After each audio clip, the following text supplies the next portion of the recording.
find that they, very often like to go into gorges or valleys. Probably it's just a feeling of security there. But I must say the vegetation here in this particular area, as you can see, is very good. There's a great variety of it.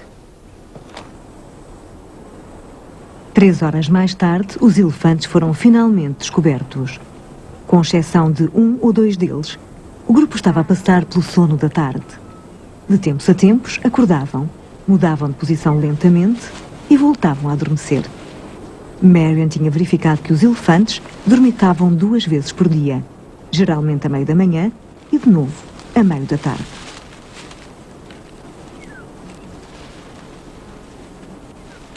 Um dos elefantes aproveitou mesmo a oportunidade para se deitar a dormir. Com a guarda descida, era mais fácil aproximar-se deles.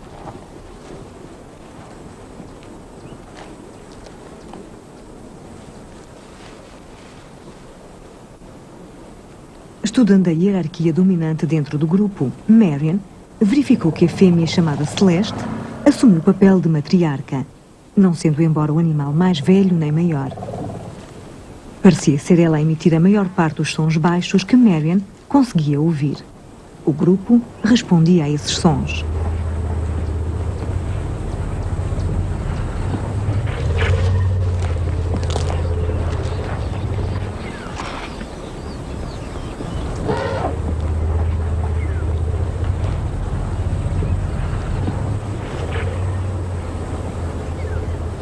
Então, como se tivesse sido dada uma ordem silenciosa, o grupo agitou-se e pôs-se em andamento como um só. Depois de 2 anos de estudo, ficou claro que os elefantes ainda davam sinais do trauma resultante da provação da sua transferência. Marion espera descobrir se o grupo será capaz de produzir descendência normalmente e se terá capacidade de a criar com sucesso. Tem havido casos em zoos em que os elefantes afastados dos progenitores em tenra idade não saberem como agir em relação às crias. Para testar os resultados obtidos em Touchstone, Marion começou um estudo comparativo com outro grupo de elefantes jovens transferidos na reserva de caça de Venetia, 200 km para norte. Foi colocada uma coleira radiotransmissora para ser mais fácil seguir o grupo. Este grupo tinha uma matriarca em estado selvagem a acompanhá-lo.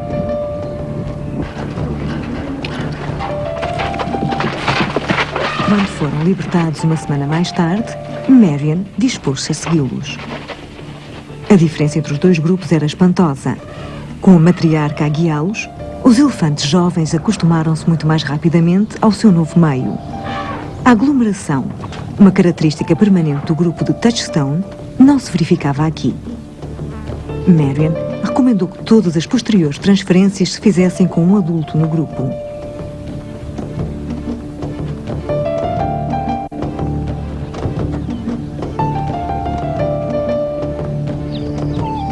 Mais tarde, em 1993, houve um progresso que oferecia alguma esperança ao elefante africano. Uma técnica aperfeiçoada no Zimbábue para transferir grupos familiares inteiros.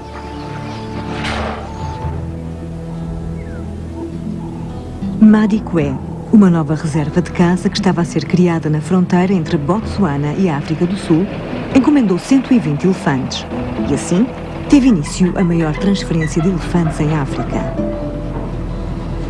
Depois de serem abruptamente removidos do seu habitat e transportados em caminhão ao longo de 24 horas através de fronteiras internacionais, alguns dos elefantes estavam compreensivelmente um pouco confusos.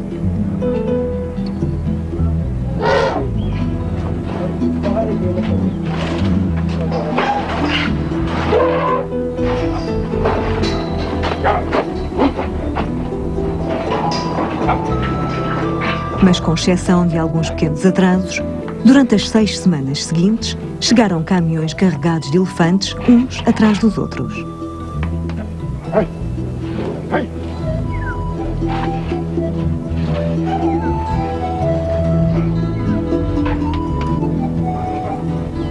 Antes de deixarem o Zimbábue, cada elefante recebeu um número, o que permitia aos grupos familiares ficarem tanto quanto possível juntos.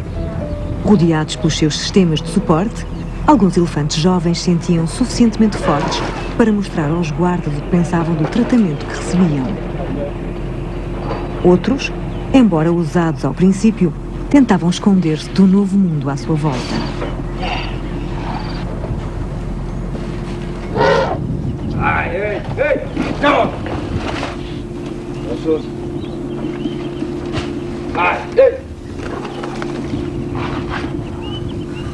Depois de 2 dias na pequena paliçada, os grupos familiares foram libertados na grande cerca eletrificada de Madiqué.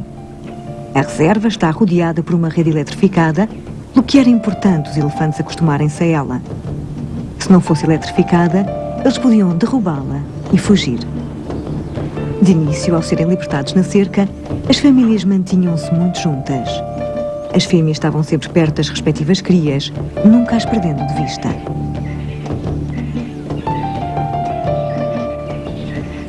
De tempos a tempos, rebentava um surto de violência, presumivelmente com elefantes não aparentados com os grupos.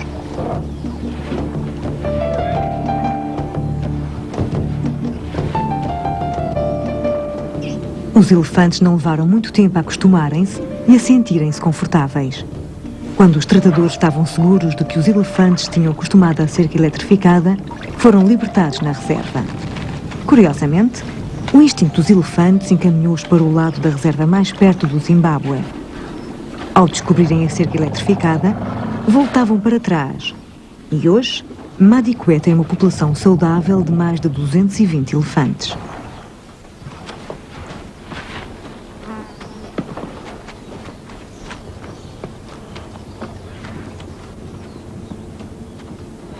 Com o sucesso da transferência de Madiqué, parecia haver outra oportunidade para os elefantes da África.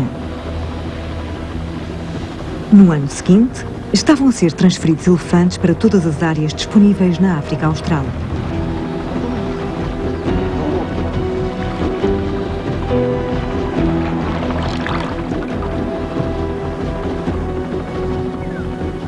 Realizaram-se estudos de ADN em algumas das transferências para testar as diferenças genéticas nas populações deslocadas.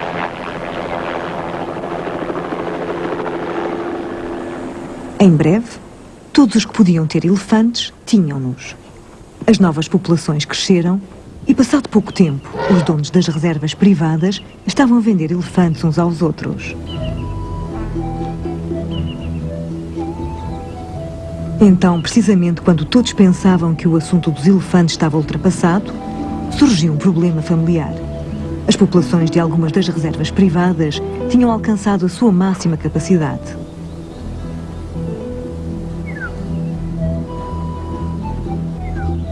Com a falta de mercado para os elefantes e a necessidade de proteger toda a biodiversidade dentro dos parques, tanto os donos das reservas privadas como o Parque Nacional Kruger começaram a considerar uma vez mais o abate seletivo como um meio de gestão.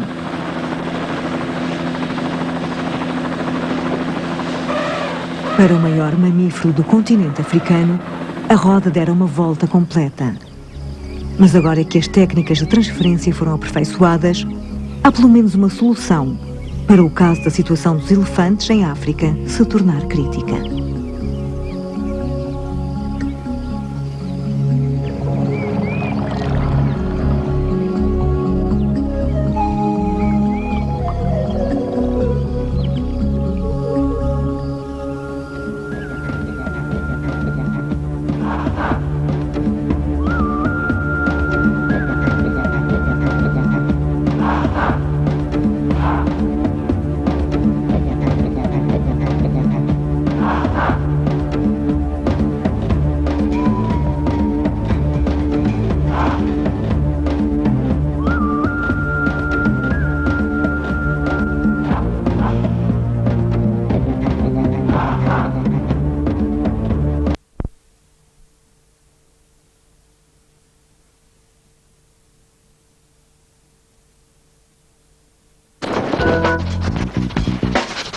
Isto é um cão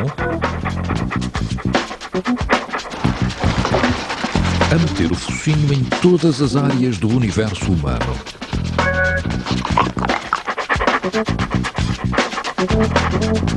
E é provavelmente o animal mais notável do planeta.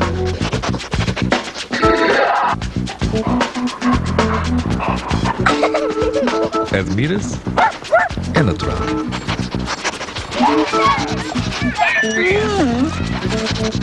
Esta é uma versão radicalmente diferente da história do animal que consideramos o melhor amigo do homem.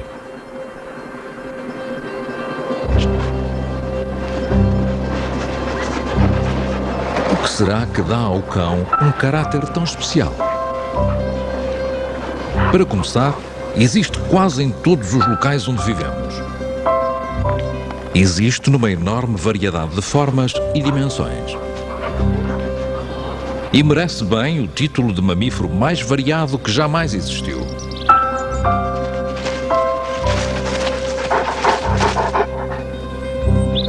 E com uma população mundial de 400 milhões, não há dúvida de que é muito bem sucedido.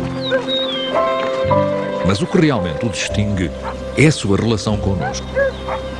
Nenhum outro animal tem um lugar tão especial na nossa sociedade. Partimos do princípio que controlamos todas as facetas da vida dele. Mas suponha que o cão andou a explorar-nos para suprir as suas necessidades de um modo que só agora começamos a compreender. E se na realidade for o mais astuto parasita social que jamais conhecemos? Teremos sido vítimas de uma grande conspiração canina? A conspiração canina.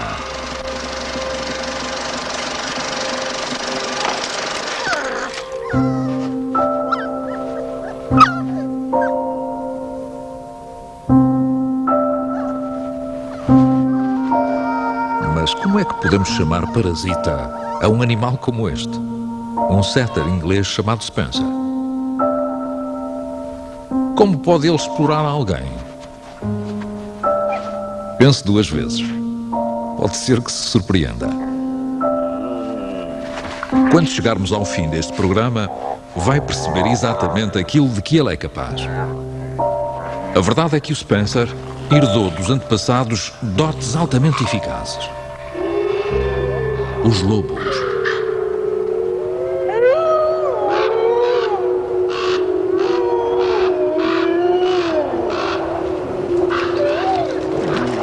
Eles têm um modo de vida muito mais rude, presas.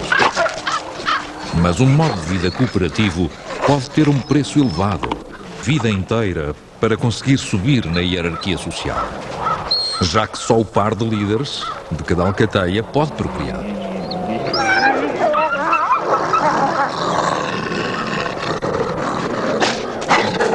Isto dá muitas vezes origem a conflitos de interesse e a tremendas cargas de tensão. Mas o êxito não vem apenas da dimensão e da força. Depende também de amigos e aliados. Em resultado disso, os lobos são animais políticos extremamente astutos. E os cães também.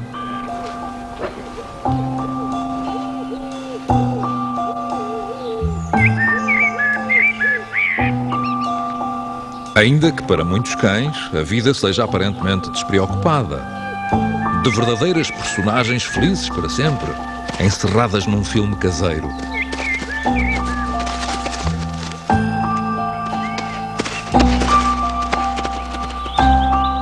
Eles são bons a fazer-nos sorrir, uma parte fundamental da conspiração. Se o comportamento agressivo do lobo não seria tolerado na nossa sociedade, os comportamentos encantadores e submissos são recompensados. Consequentemente, o cão mantém um comportamento infantil e sedutor toda a vida e pode comunicar o que sente com grande clareza. Ao longo de séculos, desenvolveram comportamentos que puxam os cordelinhos do nosso coração e nos levam a cuidar deles. Ou, mais simplesmente, desenvolveram formas de explorar as nossas emoções.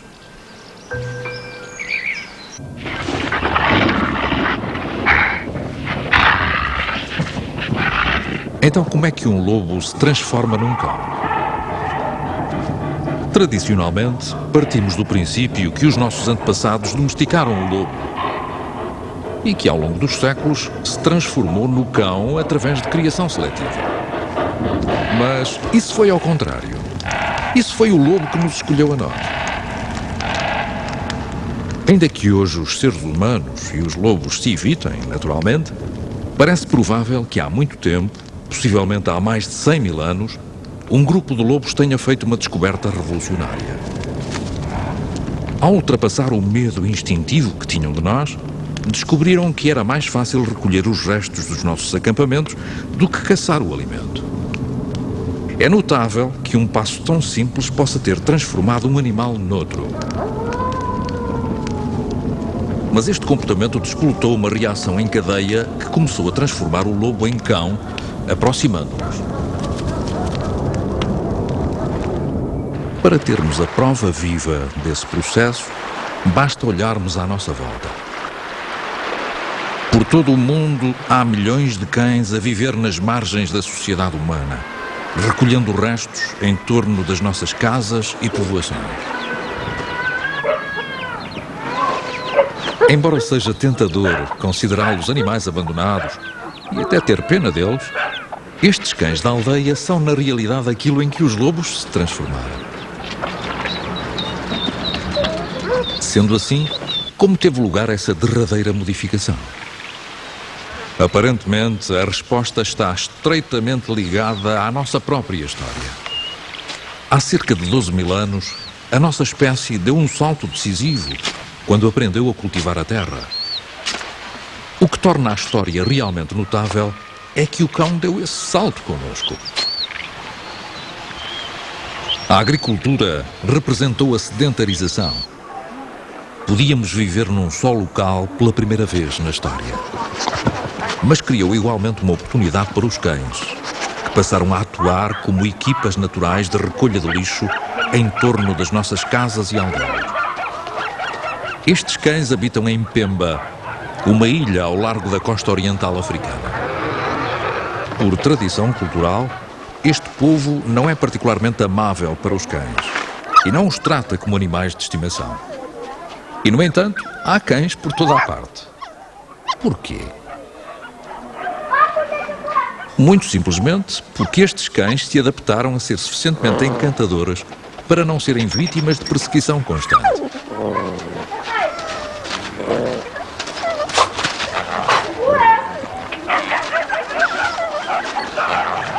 Não matam o gado, nem sequer as galinhas. São o equivalente canino dos pombos urbanos. Animais que em grande medida ignoramos, mas cuja presença toleramos. Este modo de vida é, na realidade, o habitat natural do cão. E a maioria dos 400 milhões que encontramos no planeta ainda vive assim. Parasitas, necrófagos discretos que mansamente nos exploram. Mas certos cães não se contentaram com a vida de necrófagos. Encontraram uma forma de usar os seres humanos para melhorar as suas vidas. E, acreditam ou não, os cachorros constituíram a sua arma secreta.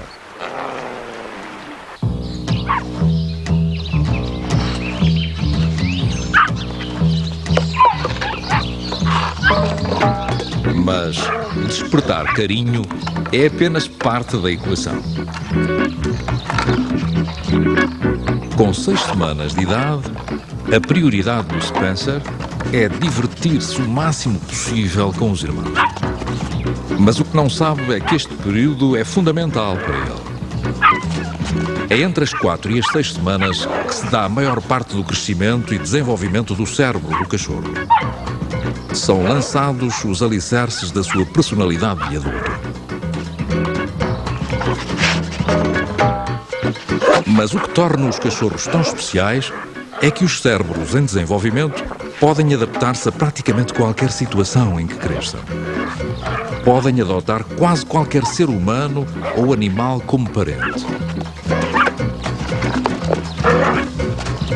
E seria esta capacidade notável que modificaria os cães. transformando parasitas e necrófagos em amigos estimados. Foi isso que descobriu um grupo de cães na África Oriental. Encontraram uma forma de merecerem os cuidados do homem. Demonstram-nos como se desenvolve uma relação mais próxima com os seres humanos.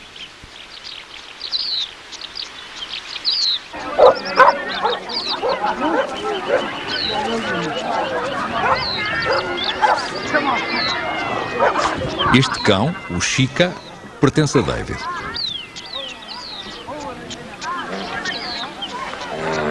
Chica na olha lá. Chica no olha suba do ribicho.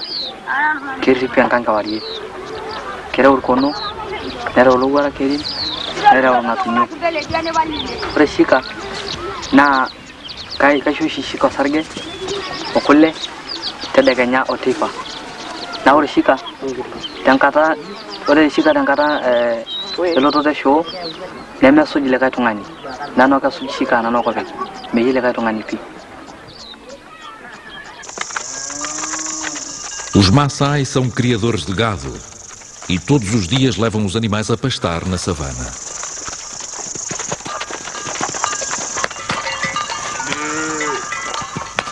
Os cães desempenham um papel fundamental como guardas das manadas.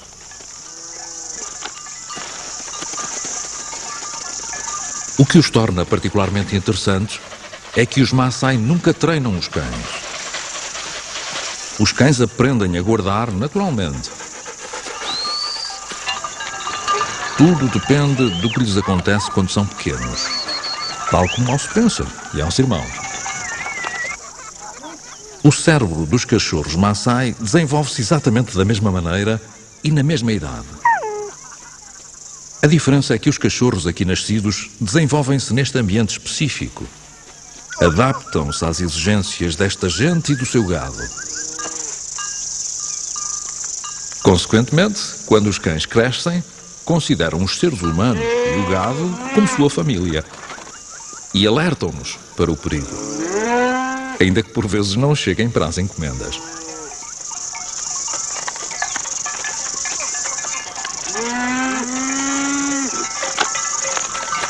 Mas a verdadeira utilidade do cão revela-se ao escurecer.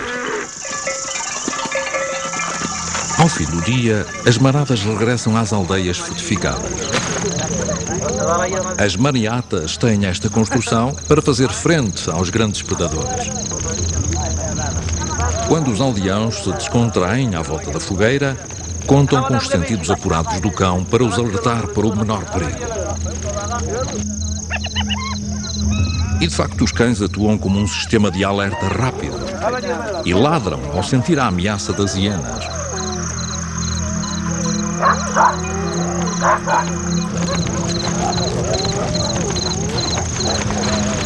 Mas não são tolos. Eles deixam os homens correrem os maiores riscos.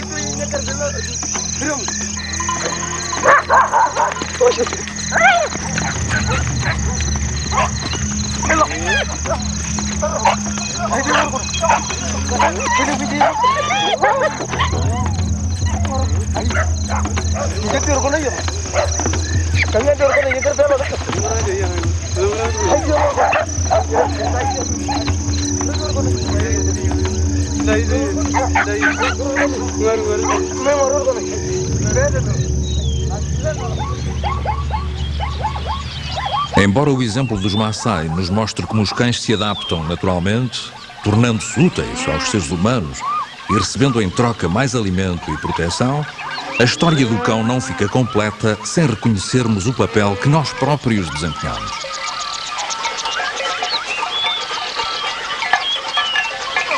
A conspiração canina assumiu outros contornos quando começamos a intrometer-nos na vida dos cães, ao elegermos favoritos.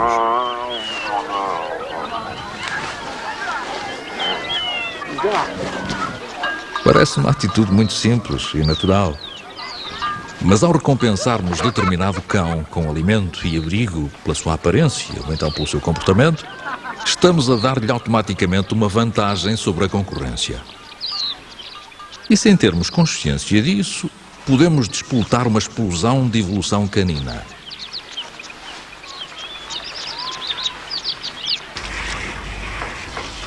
Uma versão deste mesmo processo acontece sempre que alguém pega num cachorro e decide ficar com ele.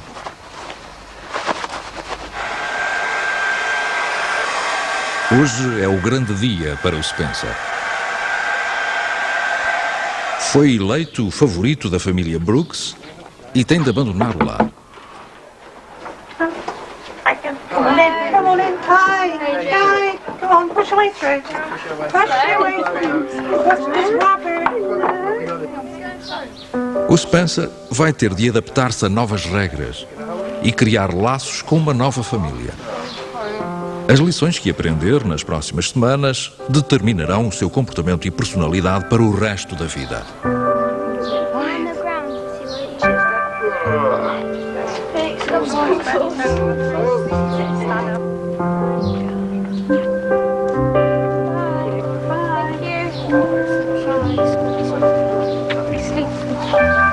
He just keeps going down.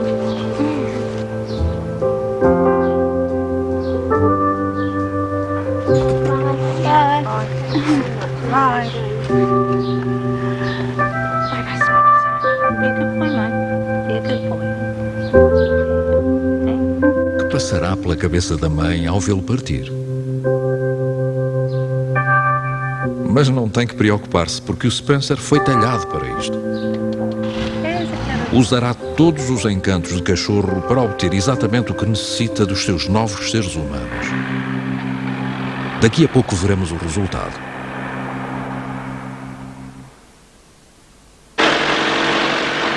Os seres humanos estão muito bem, mas há cachorros que têm de lidar com animais bem diferentes.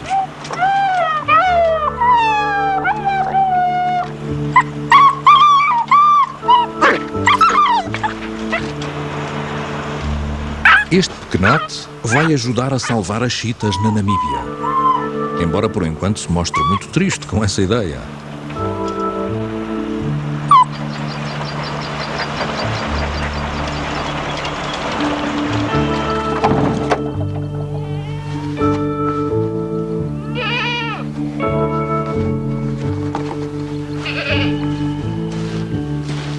Mas, antes de iniciar uma brilhante carreira na conservação das espécies, o pequeno pastor da Anatólia tem de dar os primeiros passinhos para se tornar um cão de guarda.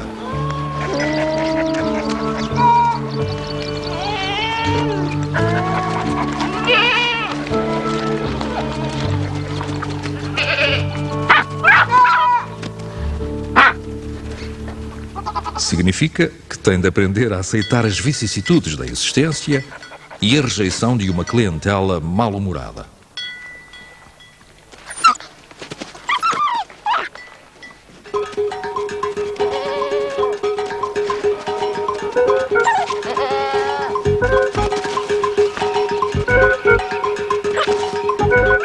Apesar da rudeza do tratamento, o cãozinho acabará por criar laços com o rebanho e, quando crescer, irá considerar as cabras e as ovelhas como sendo a sua família. À semelhança dos cães Maasai, atuará como guarda e alertará o rebanho para o perigo. E, embora seja difícil imaginar, como adulto ele será muito mais temível. Na Namíbia, as chitas estão em vias de extinção. Por matarem animais domésticos, muitas são abatidas pela população, que tem de proteger o seu sustento. Como meio inovador e eficaz de conservação, os pastores da Anatólia estão a ser criados com o objetivo de auxiliar os agricultores.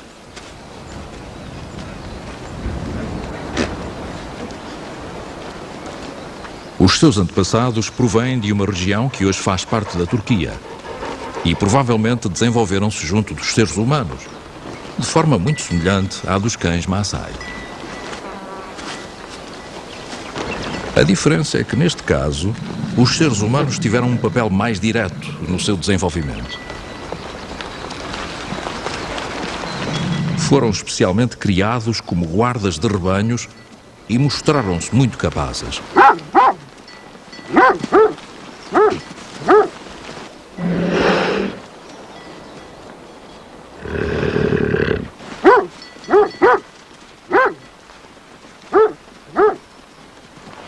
Poderá parecer difícil encontrar aqui provas de uma conspiração canina. Ao fim e ao cabo, este cão é aparentemente um criado. Mas há um aspecto que não é claro. Embora tenha de trabalhar para ser alimentado, ele e a espécie dele têm o futuro garantido ao tornarem-se indispensáveis.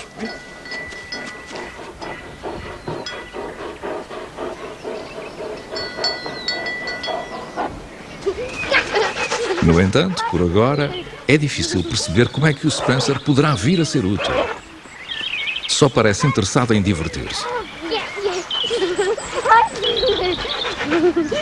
Mas o comportamento indisciplinado e as palhaçadas têm um efeito curioso sobre os seus seres humanos.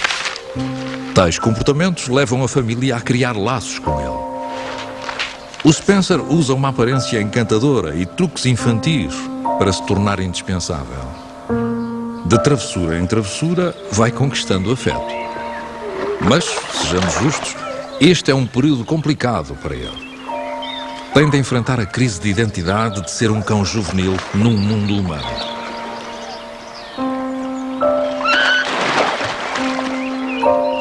As coisas que fazia com os irmãos simplesmente não são permitidas.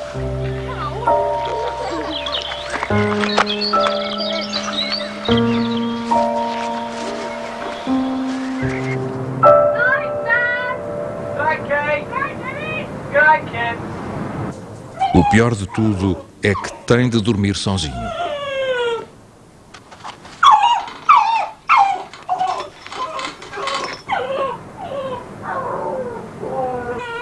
Mas felizmente o Spencer é um cão. Portanto, não só está apto a adaptar-se ao novo regime, como é perfeitamente capaz de obter o que pretende. Cachorrinho manipulador. O Spencer não é o único cão capaz de tirar o melhor partido de determinada situação. Na verdade, é a característica distintiva da sua espécie. Os cães têm uma série de dotes predatórios que os podem tornar muito úteis aos seres humanos. Ao combinar-se isso com a adaptabilidade natural, pode acontecer uma coisa notável. Esses fatores podem criar um impulso natural que, por sua vez, pode levar ao desenvolvimento de raças.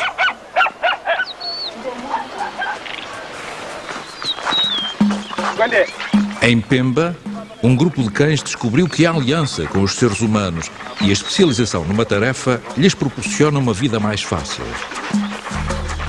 Beneficia-os deixarem-se explorar. Ganham o seu sustento ajudando a população local a perseguir e a matar macacos.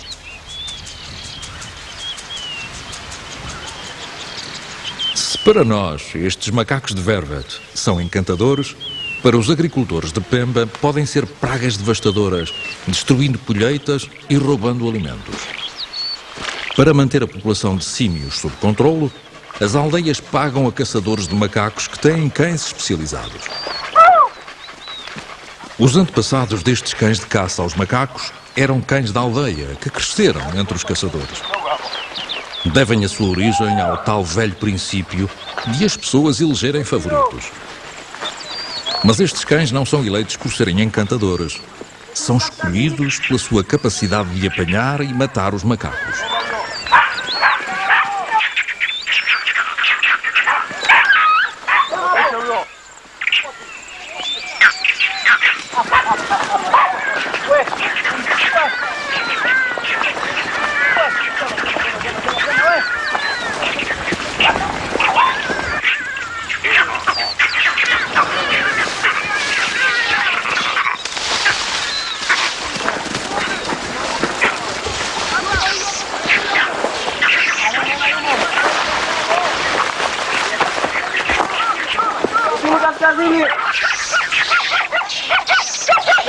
Todos os cães herdaram dos antepassados um conjunto básico de sentidos e comportamentos predatórios. O que estes caçadores fizeram foi desenvolver as capacidades ancestrais e exagerá-las, de forma a adequarem-se às necessidades. Transformaram estes cães numa unidade móvel de controle de pragas muito eficaz. Embora seja fácil entender o que é que levou estes cães a estabelecer uma relação com as pessoas e evoluírem para caçadores, a situação não é tão linear como pode parecer. Cada cão tem uma outra razão irresistível e até surpreendente para participar na caçada. Talvez este collie da ilha escocesa de Souay nos dê uma pista. Os collies são célebres por serem especialistas no pastoreio. Mas a diferença aqui é que estas ovelhas estão muito estranhas.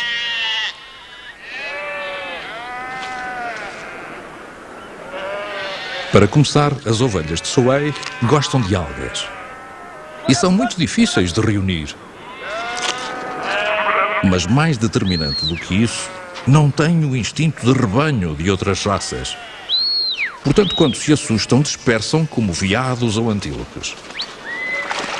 O pastor depende dos dotes do seu collie para as apanhar. Imagine como isto deve ser empolgante para um animal que descenda do lobo.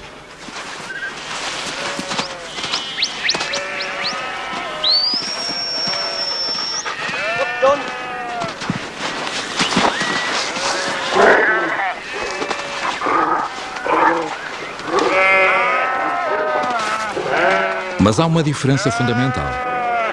No momento em que os instintos predadores deviam consumar-se na morte, o cão, ao contrário do lobo, detém-se. Este momento não é apenas crítico para a ovelha. É um momento crítico da própria história que estamos a contar. Este collie é um carnívoro que parece ter esquecido como se mata. Uma caçada tradicional ao fazão, em Inglaterra, é uma excelente oportunidade para observarmos dois desses super especialistas em ação. A caçada tem início com uma linha de batedores. A sua função é encontrar os fazões e enxotá-los. E ao lado deles correm cães especializados em levantar caça, os spaniels.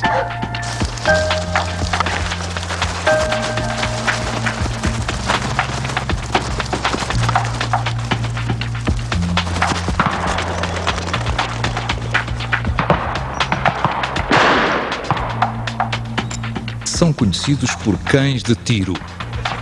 Dependem principalmente de um